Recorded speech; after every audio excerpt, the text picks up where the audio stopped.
remember when the president asked Jared, I, and of course our great Secretary of State, to work on something that the world thought was impossible and unattainable. The president, on this peace deal for Gaza, as on all other deals we work on his behalf, said we had to try. Of course, we were inspired by that. We have achieved a peace deal in Gaza. We have brought the hostages home, all of the bodies except for one, and we will bring that body home too. Maybe most importantly, we have created a sense of hope for what the future can bring in Gaza and all other places where the Board of Peace will operate. And I am so honored, Mr. President, to have worked on this on your behalf.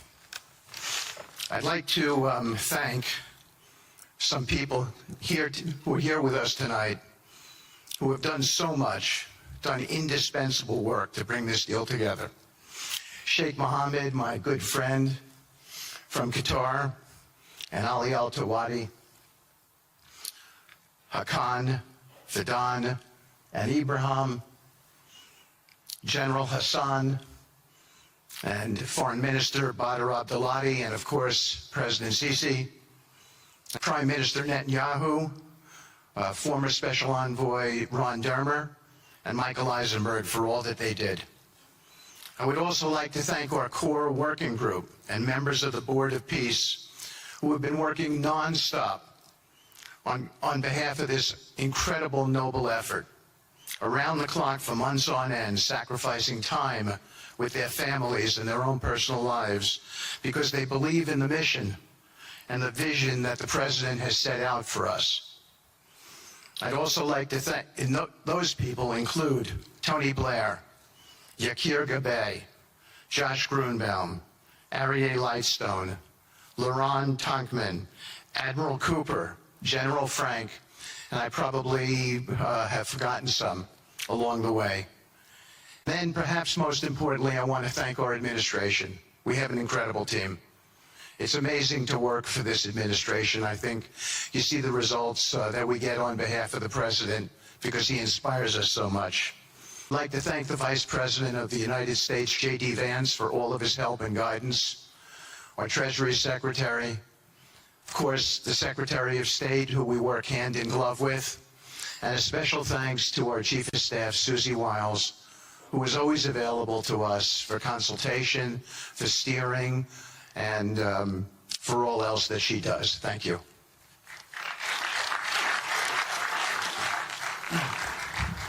Thank you, Steve. And I have to say, one of the great honors for me of being able to work on this has been working with Steve, who really is as brilliant as he is. His heart is tremendous. It's a lot of fun to be with, and even in some of these, very difficult moments where we didn't think things were happening, working together really was an amazing treat.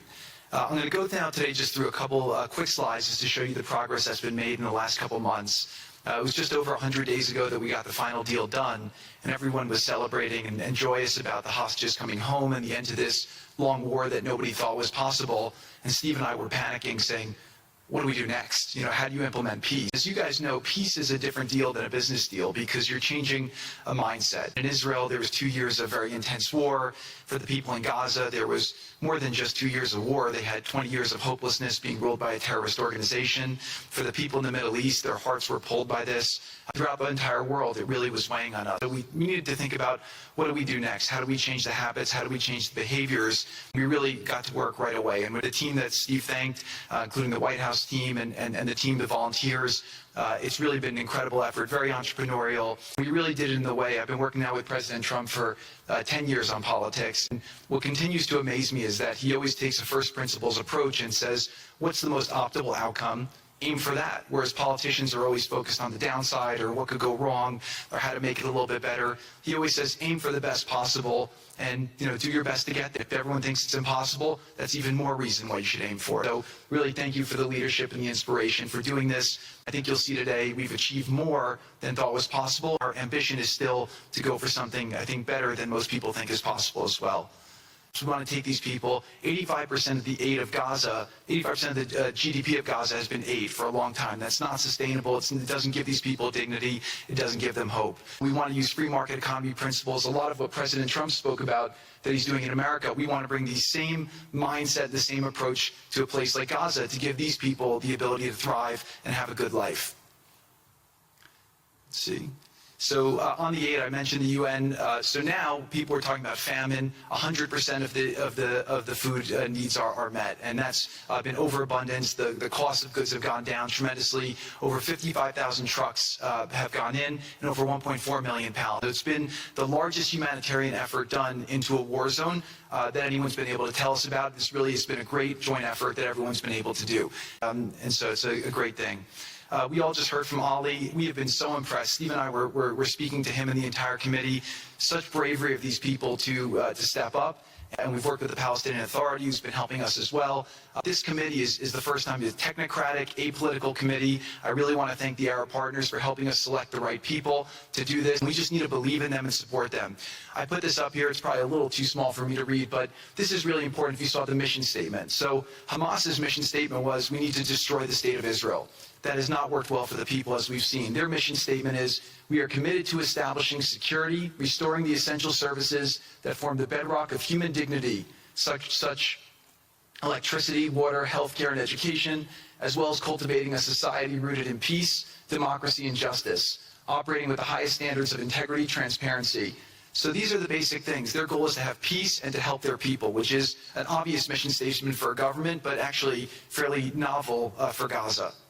We did a master plan. We brought in, I think, Yakir Gabay, who's one of the most successful real estate developers and brilliant people I know. He's volunteered to do this, not for profit, really because of his heart. He wants to do this. We've developed ways to redevelop Gaza. Gaza, as President Trump's been saying, has amazing potential. This is for the people of Gaza. We've developed it into zones. In the beginning, we were toying with the idea of saying, let's build a free zone, and then we have a Hamas zone. And then we said, you know what, let's just plan for catastrophic success. Hamas signed a deal to demilitarize. That is what we are going to enforce. People ask us what our plan B is. We do not have a plan B. We have a plan. We signed an agreement. We are all committed to making that agreement work. There's a master plan. We'll be doing it in phasing. In the Middle East, they build cities like this in 2-3 million people. They build this in 3 years. So stuff like this is very doable if we make it happen. Rothel will start with. This will show a lot of workforce housing. We think this could be done in 2-3 years. We've already started removing the rubble and doing some of the demolition. Then New Gaza. It could be a hope. It could be a destination, have a lot of industry, and really be a place that the people there can thrive, have great employment.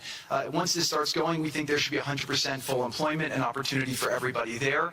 We have a lot of data on what can be, but we think that this really gives the Gazan people an opportunity to live their aspirations. It all starts with security, and it all starts with governance. Final note I'll just say on the Board of Peace, which is that all the lessons we're doing is we're basically studying the best practices from all over the world. We're watching who does education best, who does healthcare delivery the best.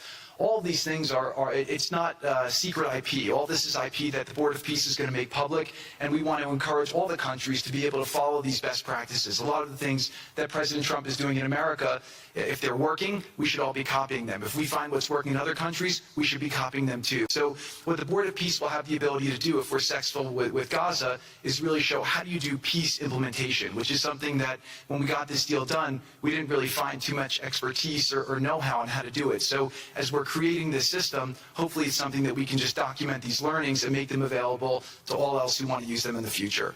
Demilitarization, this is something we're starting now. We have a new government in Gaza. This government will be working with Hamas on the demilitarization to really take the principles that were agreed to in the document to the next phase, and hopefully that will be successful. Without that, we can't rebuild. So if Hamas does not demilitarize, that will be what holds back Gaza and the people of Gaza from achieving their aspiration, and that's very important. For the next 100 days, we're going to continue to just be heads down and focused on making sure this is implemented.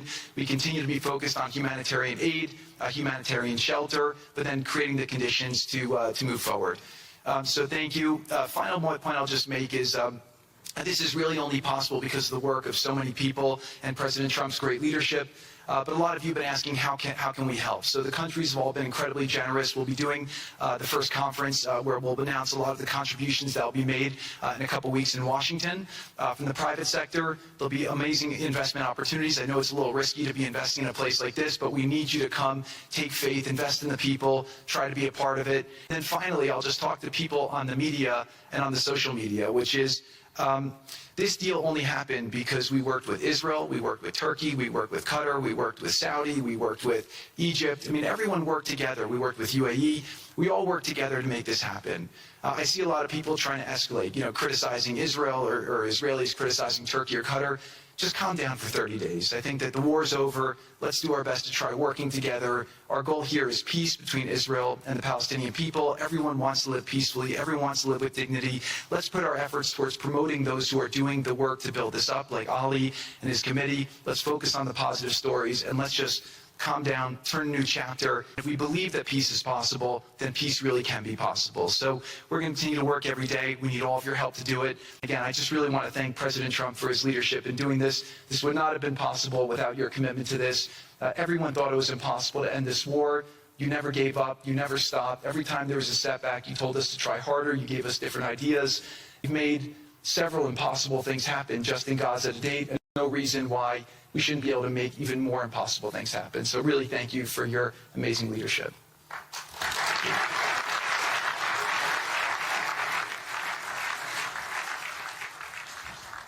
Thank you, Jared and Steve. Now I would like to introduce and welcome to the podium the High Representative for Gaza, Nikolay Mladenov.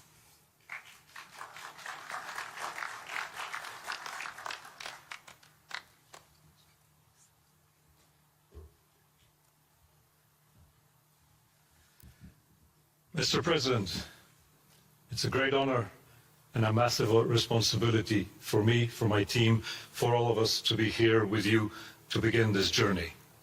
Who would have thought 2 years ago that we will be sitting here with this group of countries, with this leadership, giving the people of Gaza a new chance? Who would have thought that last Friday I would be sitting, Mr. President, in Cairo with an amazing group of Palestinian technocrats, people who you don't see on the news, people who are not media personalities, but who are experts, who are committed to giving their people a chance in life. This is what this is all about. For too long, Gazans, Palestinians and Israelis have lived with conflict, with death, with destruction. Now the page turns. Whether that page turns successfully really depends on all of us. We have the ingredients for it. We have the leadership of the United States and President Trump. We have a great group of countries joining the Board of Peace and more to come. We have a fantastic Palestinian team on the ground, and we must make it work. Our partnerships are there, our plans are in place, and we need your support. Finally, I look to all of you who are in this room and who are watching this meeting from their screens at home or in their offices. Please put away your talking points for a minute. Please put away your fears. Please put away your concerns. Please stop listening to the rumors and to the gossip. Focus on what we have to do today, because the future of 2 million Palestinians is at stake. If we give them a chance, we will do more than that. We will create opportunities for 1 billion people who live in the Middle East and beyond, and who are responsible, also who want to see transformation and a chance in life for the future. So please join us on this journey, join the Board of Peace, and join us in supporting this excellent initiative. Thank you again, President Trump and the United States, for taking this decisive leadership forward.